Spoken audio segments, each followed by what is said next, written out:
2007 беше една изключителна година. Но хиляди хора по целия свят ще запомнят с още нещо. Те за първи път през живота си видяха и заснеха неидентифицирани летящи обекти. Днес ще ви разкажем някои от техните истории. Възможно ли е кадрите да са измама? Или хиляди хора са станали свидетели на феномен, който крие повече въпроси, отколкото отговори? Вие ще прецените сами.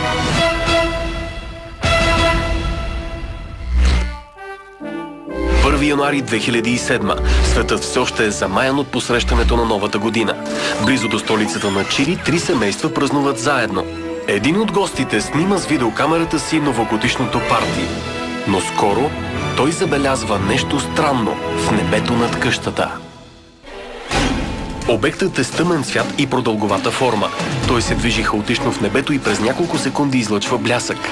Възможно е това да са отражение от светлината на залязващото слънце. Приятелите на снимащия го карат да остави камерата и да се върне на партито.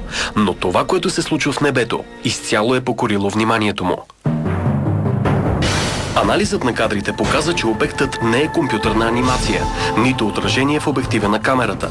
Вероятността да наблюдаваме познато летателно средство е незначителна.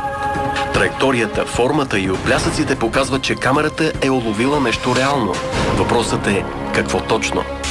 В момента има стотици, да не кажа хиляди телескопи, които всяка една ясна и безлунна нощ наблюдават на практика в абсолютно всяка една посока на небосвода.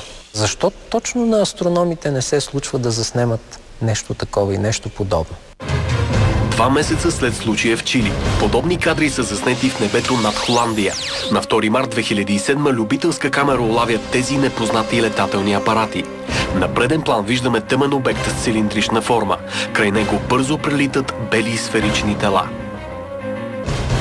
Това са необяснени обекти, които не фигурират в официалните класации. Т.е. ние не можем да го наречем нито като летящ обект, нито произведен от човека или природно явление, което ние сме обяснили. 20 март 2007. Непознат обект е забелязан в небето над Орегон, Съединените щати. Кадрите са заснети с мобилен телефон от движи се автомобил.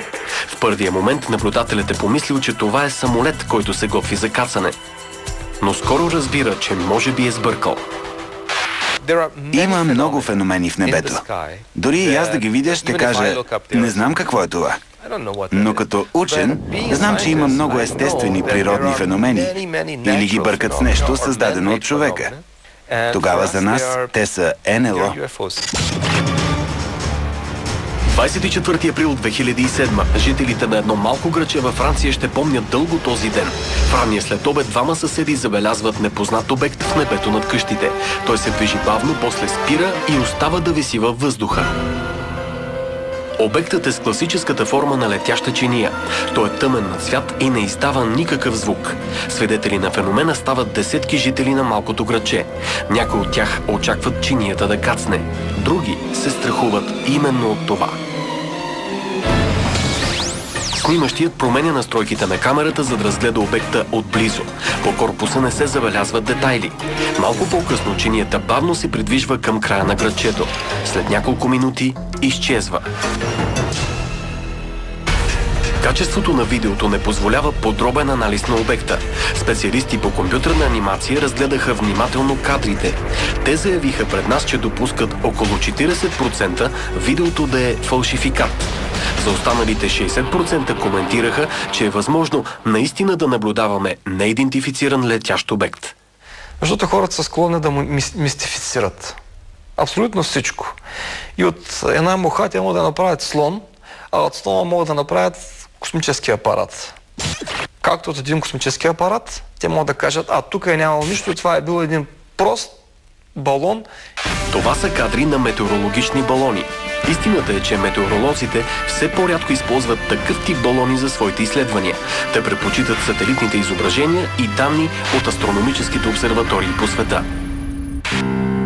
За съжаление, нито една авиокомпания не може да се похвали, че притежава летателен апарат с такава форма и възможности за летене. Ако това са секретни военни обекти, защо висшите офицери рискуват всички да видят най-авангардните им разработки? Въпросите за сега са повече от отговорите, но по-късно